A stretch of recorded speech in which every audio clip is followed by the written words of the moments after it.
Dari patah hati menjadi bulat hati, karya Andar Ismail. Kalau orang dalam beberapa hari berubah sikap dan takut menjadi berani, tentu ada penyebabnya yang luar biasa.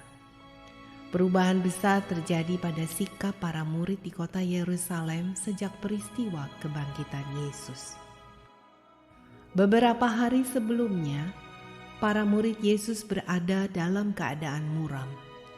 Yesus yang semula mereka harapkan menjadi Mesias, ternyata dijatuhi hukuman mati. Mereka takut kalau mereka sebagai pengikutnya juga akan ditangkap dan menjalani nasib yang serupa. Menurut kitab Injil Yohanes, murid-murid itu berkumpul di suatu tempat dengan pintu-pintu yang terkunci karena mereka takut kepada orang-orang Yahudi. Tetapi beberapa hari kemudian, mereka sudah berani berada di jalan-jalan raya kota yang sama dan berkata dengan lantang, "Hai kamu orang Yahudi dan kamu semua yang tinggal di Yerusalem, Yesus yang telah kamu salibkan dan kamu bunuh, tetapi Allah membangkitkan Dia. Tentang hal itu kami semua adalah saksi. Jadi seluruh kaum Israel harus tahu dengan pasti bahwa Allah telah membuat Yesus yang kamu salibkan itu menjadi Tuhan dan Kristus. Mari bertobatlah." dapat kita bayangkan, sikap para murid itu berubah 180 derajat. Mereka yang semula bersembunyi kini mengecam dan menasihati.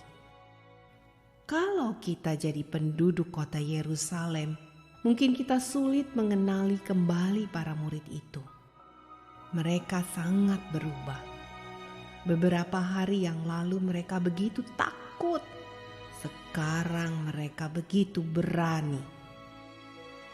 Kalau mereka memberi kesaksian itu di kota-kota kecil di luar Yerusalem, itu tak begitu mengherankan. Tetapi mereka melakukan itu di dalam kota Yerusalem, yang adalah pusat tempat musuh-musuh Yesus. Yerusalem adalah tempat tinggal imam besar, imam-imam kepala, orang-orang Farisi, ahli-ahli Taurat, orang-orang Saduki, dan massa orang Yahudi yang semuanya membenci Yesus. Jelas sekali bahwa murid itu berubah menjadi sangat berani. Di hadapan orang-orang yang merasa berhasil menamatkan riwayat Yesus, mereka meneriakkan yang sebaliknya. Yesus sudah bangkit. Ia adalah Tuhan yang hidup. Itulah perubahan besar yang terjadi pada murid-murid Yesus. Dari rasa kurang pasti menjadi yakin seyakin-yakinnya. Dari diam karena kalah menjadi bersorak karena rasa menang. Dari patah hati menjadi bulat hati.